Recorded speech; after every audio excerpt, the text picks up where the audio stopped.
comprehensive observability into your data pipelines is crucial for ensuring your data products arrive on time and with the most up-to-date data.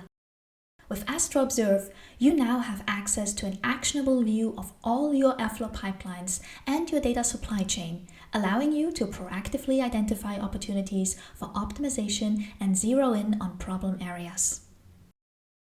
To get started with Astro Observe, you will first want to create a data product.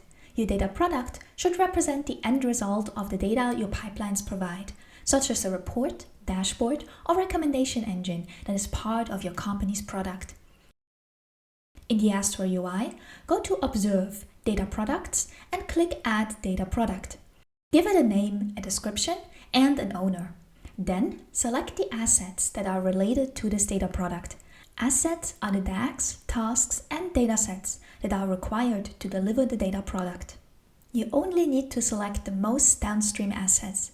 Astro Observe will infer any upstream dependencies and start building your asset graph. Once you have your data product set up, you will have full observability into the assets required to deliver your data. You can see a graphical representation of the assets in your data product, which can help you understand how all of the pipelines related to your data product work together, regardless of which team owns them. This view allows you to quickly zoom in on any areas of interest and will take you to the relevant Airflow UI as needed. For all of your data products assets, you have complete metadata and metrics for monitoring things like completion time, task duration, and cost. Once you set up SLAs on your data product, you can also use Astro Observe for proactive alerting and debugging to help you get to the root cause of any issues before they cause significant downtime.